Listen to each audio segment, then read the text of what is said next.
Our suffering comes from separation, that we have forgotten our belonging.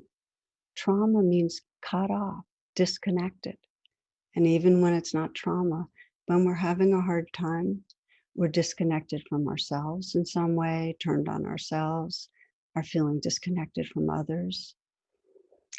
Any remembrance of love, of caring, helps to dissolve some of that armoring around the heart, some of that sense of separation, and remind us of belonging. So a final story, this I heard through Gil Fronsdale from his book, The Monastery Within. And he describes an engineer visiting the monastery regularly for many years. And the practices made sense to him. He was pragmatic, and he hoped it would help him overcome this kind of chronic unhappiness that he felt, deeply felt pain. And he tried all the practices that the abbess gave him. And with each, he'd encounter this wall of suffering he couldn't pass, and he kept trying to think his way out of it. After many rounds, the abbess decided to try a different approach, and she gave him a special practice, one he'd do outside the monastery for 2 years. And when he completed, he could come back for other teachings. So here was his practice. He had a volunteer for 10 hours a week at a maternity ward at a hospital where there were babies that were born prematurely, and his work was to hold the babies because everyone knew that without enough physical contact, they couldn't grow in a healthy way. So he plunged in. He was just hold these little fragile beings ever so carefully, and he would watch their every breath because they seemed in danger of stopping breathing. And he found the most effective way to hold them was against his chest. Kind of just hold them like that. He did this for 6 months, and then he started noticing something new, a little spot of warmth, of softness in the center of his being. It felt foreign. It didn't fit with his ideas of himself. He kind of ignored it, but he wasn't thinking it out because that would have interfered with the warmth.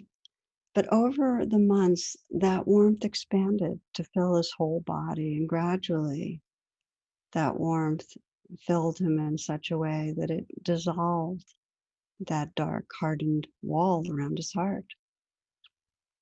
So he completed his time. He returned. The abbess saw he was transformed. He was no longer lonely or desperate or just lost in his mind or unhappy. He wasn't trying to fit everything into a conceptual framework. And her new instructions were, when you meditate, don't think about what's happening. Rather, let your awareness be seated in the tender warmth you feel in your body. And if you do this, any meditation you practice will be fruitful. Don't think about it. Come into your body. Be with that tenderness. And he found this to be true. This was his pathway from head to heart to this tender awareness with inner experience with life. Let me share with you a poem. This is Jeff Foster. If abandonment is the core wound, the disconnection from mother, the loss of wholeness, then the most potent medicine is this ancient commitment to never abandon yourself. This ancient commitment to never abandon yourself, to discover wholeness in the whole mess, to be a loving mother to your insides, to hold the broken bits in open awareness, to illuminate the sore places with the light of love. I think of this as spiritual reparenting, that if the wound is abandonment, if the wound is feeling separate, rejected, judged, then the medicine is to hold that wounded place with acceptance, with love.